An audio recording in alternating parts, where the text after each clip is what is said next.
Tepat 1 tahun lalu, tanggal 15 Juni tahun 2022, Presiden Republik Indonesia Joko Widodo melantik Hadi Cahyanto sebagai Menteri Agraria dan Tata Ruang Kepala Badan Pertanahan Nasional, dan Raja Juli Antoni sebagai Wakil Menteri Agraria dan Tata Ruang Wakil Kepala Badan Pertanahan Nasional.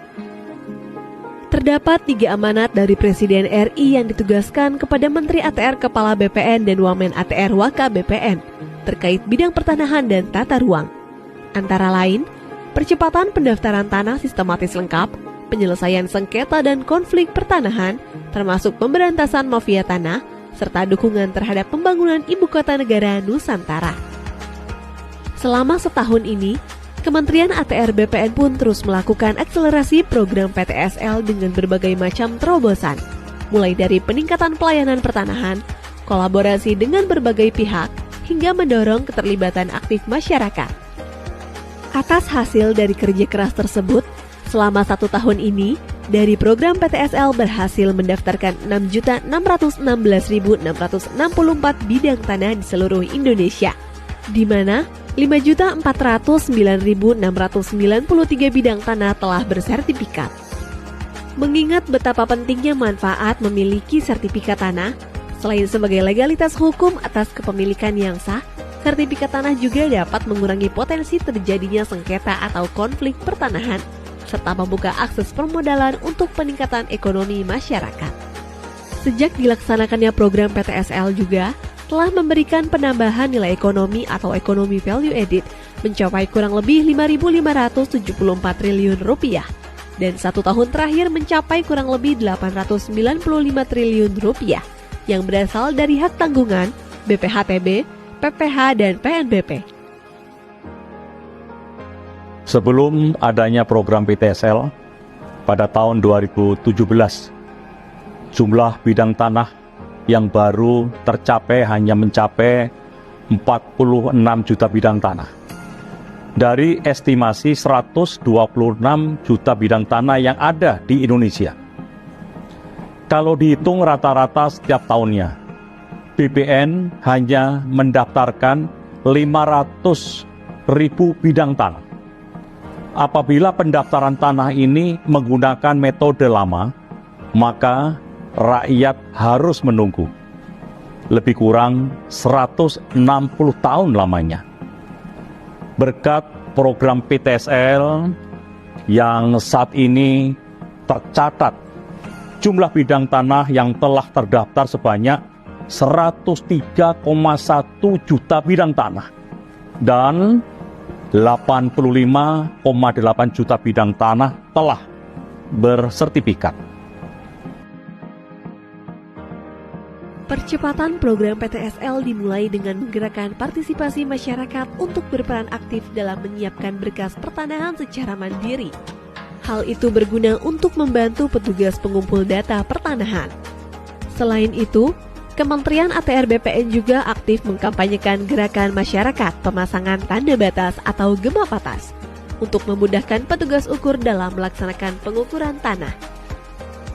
Kementerian ATR BPN juga berkomitmen melegalisasi tanah wakaf dan rumah ibadah melalui Gerakan Nasional Sertifikasi Rumah Ibadah dan Pesantren, agar aset tersebut terhindar dari potensi hilang, terkena sengketa atau konflik.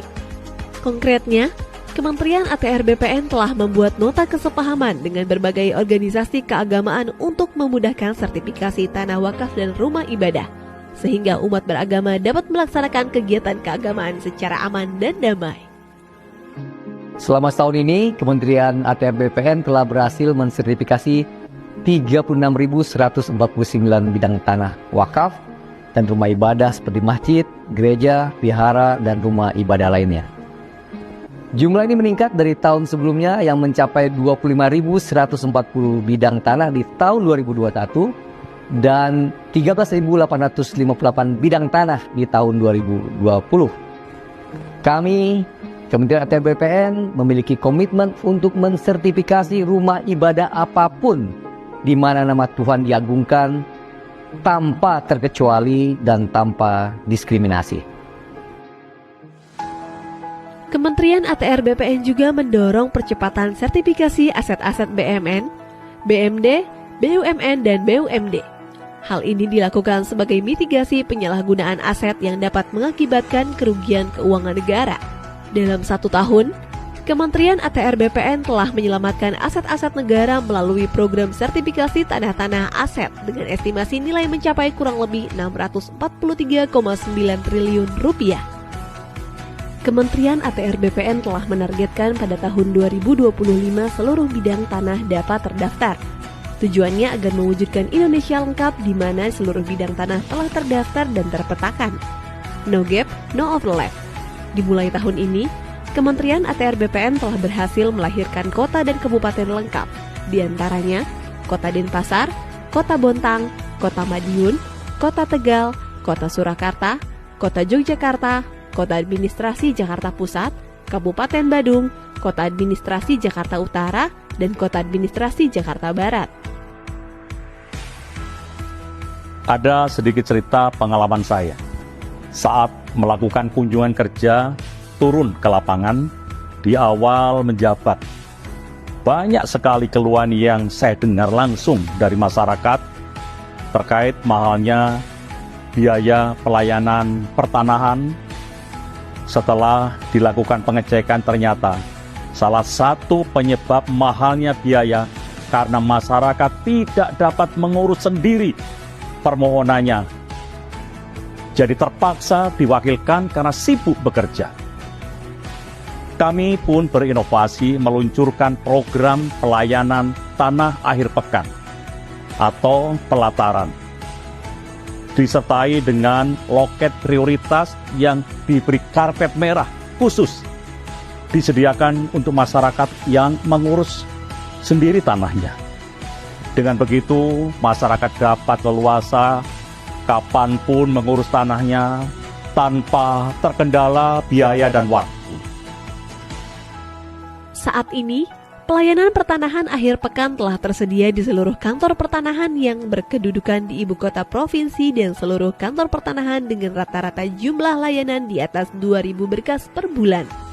Dengan adanya program pelataran ini, diharapkan dapat mencegah praktik calo atau mafia tanah dalam kepengurusan tanah. Di tahun 2023, Kementerian ATR BPN juga meluncurkan 7 layanan prioritas atau lantas. Layanan ini mencakup 79% dari total layanan yang ada di kantor pertanahan. 7 layanan prioritas ini jelas waktu, jelas syarat, dan jelas biaya. 7 layanan prioritas ini terdiri dari pengecekan sertifikat, surat keterangan pendaftaran tanah atau SKPT, hak tanggungan elektronik, roya manual dan roya elektronik, peralihan, pendaftaran SK, serta perubahan hak guna bangunan atau hak pengelolaan menjadi hak milik untuk rumah tinggal, rumah toko, dan rumah kantor. 1 tahun bekerja untuk rakyat, untuk Indonesia.